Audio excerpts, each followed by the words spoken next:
Allez, on a fini de connecter la voiture, donc on va la laisser charger tranquillement. Donc c'est la fameuse BX qu'on avait retapée de A à Z et qui devait partir à la casse et voilà, elle est comme neuve. Voilà, donc allez, c'est parti, on va passer à la voiture derrière. Bon, malheureusement, j'ai pas de place pour la rentrée, donc c'est pas grave. Je vais la faire et là, on va attaquer un sujet dont vous êtes très nombreux à être intéressés au vu des nombreux messages. Donc vous vous souvenez de cette voiture, c'est la MG donc la 4 que j'ai personnalisée. Donc elle est devenue la MG4 GT électrique. Et oui, donc pour ne pas dire GTI, parce que n'a pas du tout d'injection celle-ci, que vous êtes très nombreux à aimer et à demander des informations. Donc voilà, on va attaquer. Allez, c'est parti. J'ai pas l'habitude de faire ça comme ça là devant l'entrée, mais j'ai pas le choix. J'ai le hangar qui est blindé de voitures, donc mes gars sont dessus, et puis ici donc c'est la partie rapide. Voilà, bon allez, on y va, je vais vous présenter le produit. Alors nous voilà en face des pédales qu'on va remplacer celles d'origine ici. Voilà, donc elles sont simples, elles sont noires. Et puis bon, pour ceux qui parlent pour le tapis, donc c'est un tapis caoutchouc universel que j'ai pris en hiver. Et oui, pourquoi? Parce que je protège mes tapis donc MG4 qui sont juste en dessous. Et parce que avec la boue, etc., les tapis caoutchouc sont nettement plus simples à nettoyer vite fait. Voilà. Donc du coup, on va changer les pédales.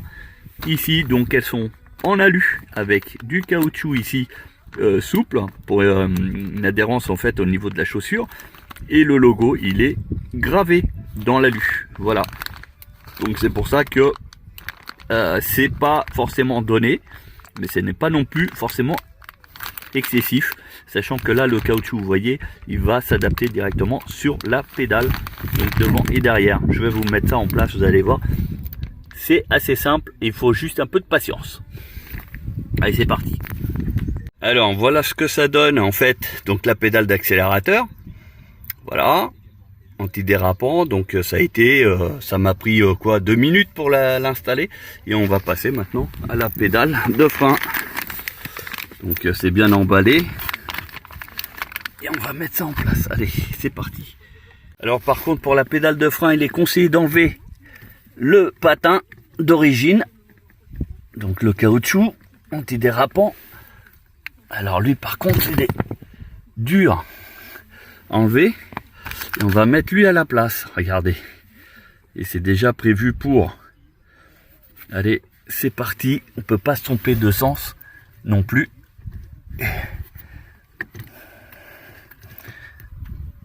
Là avec une main c'est pas facile, donc je vais reprendre tout de suite après la vidéo, sachant que j'ai presque fini quand même avec une main, mais voilà, c'est pas pratique.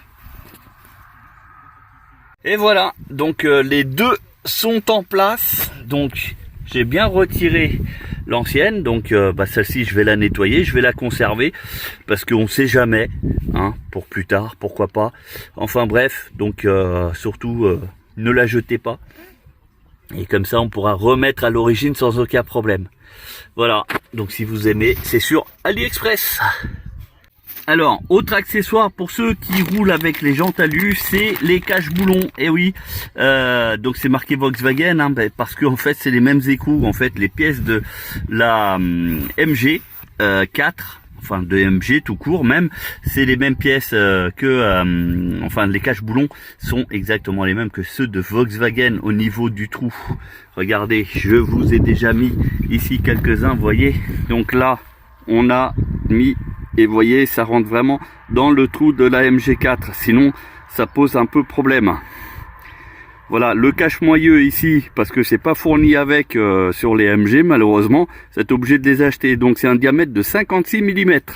Voilà, il existe en noir la partie extérieure, donc comme j'ai ici, ou sinon en blanc. Et le logo ici, au lieu d'être chromé, il est noir. Voilà, c'est en fait c'est inversé tout simplement. Moi j'ai préféré comme ça pour que ça soit plus esthétique. Donc ça nous donne ça. Donc en gros, regardez. Ah bah si, là c'est fait aussi. Voilà. Les parties orange, donc c'est un essai, à mon avis, je vais peut-être les virer. De toute manière, au final, ces jantes-là, je vais les virer aussi, parce que c'est pas super esthétique. Mais bon, ça c'est un avis personnel, et c'est chacun ses goûts. Hein. Voilà, donc de l'autre côté, on va faire ça. Vous voyez comment ça se présente. Donc sans, les boulons ils sont visibles, et du coup si on met le petit cache qui va bien, automatiquement ça se voit moins. Ça, c'est beaucoup plus discret. Et voilà, le résultat final est beaucoup plus esthétique. On ne voit presque plus les boulons. Par contre, quand vous mettez ça, n'oubliez pas de garder cette pièce. Et ouais, pourquoi? Parce que en fait, sans ça, vous ne pouvez pas retirer les capuchons. Pourquoi? Parce qu'en fait, vous les rentrez à l'intérieur et après, vous tirez tout simplement. Voilà, si vous n'avez pas ça, le problème c'est que vous n'arriverez pas à enlever les capuchons. Voilà, donc pour cette partie des cache-boulons qui coûte une misère, hein, même pas 10 €, toujours sur AliExpress. Comme vous pouvez voir ici, on a la barrette qui tient le capot. Là, on va changer, on va mettre des vérins et il n'y aura plus besoin de la barre pour maintenir. Allez, c'est parti, on va modifier ça. Alors, pour une fois, on a une notice d'utilisation, enfin surtout notice de montage.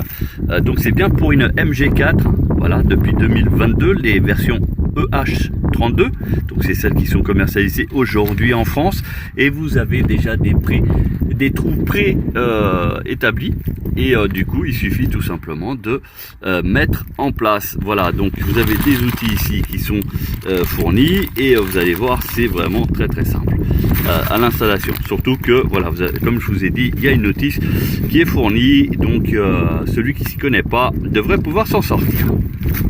On va vous montrer tout ça. Bon, on va voir si ça fonctionne. Donc je lève ici un petit peu et paf, il s'est levé tout seul. Et ouais, il y a un seul vérin, pas la peine d'en mettre deux. Pourquoi? Parce que ça fonctionne assez bien, il n'y a pas de souci et ça le maintient. Donc du coup, la petite barrette là, j'en ai plus besoin, donc je la laisse en place quand même. On ne sait jamais, si jamais par exemple il venait à se fatiguer dans le temps, au moins j'aurai déjà la barrette sur place. Alors vous êtes très nombreux à me demander comment ça se fait que je n'ai pas la moquette. Et écoutez, je sais pas, je fais partie des 1000 premiers qui ont été livrés, et nous sommes donc les 1000 en tout cas à ne pas avoir de moquette. Donc le problème c'est qu'on ne sait pas si c'est prévu qu'on nous fournisse la moquette ultérieurement afin de finir le véhicule, ou si ça reste comme ça, on n'a aucune idée. En l'occurrence là, on a fait donc l'adaptation pour le vérin, ça fonctionne. Voilà, c'est en même temps pour ma part très bien, parce que j'ai ma petite valise ici avec le câble de recharge pour les bornes, donc je le mets ici et puis ça rentre parfaitement dans le trou du capot. Voilà, donc du coup j'ai pas ça qui se trimballe dans le coffre. Voilà, sur ce, voilà, donc un autre produit, donc acheté chez Wish, mais vous pouvez l'acheter aussi ailleurs. L'avantage c'est qu'ici il a une fixation qui est courbée, qui est prévue à cet effet.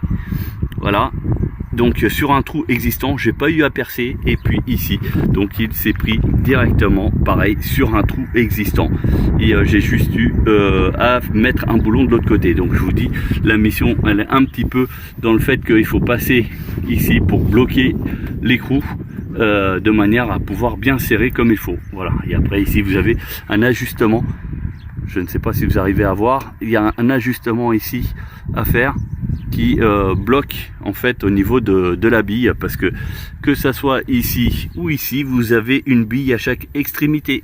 Voilà, et donc du coup il n'y a plus qu'à fermer le capot. Voilà.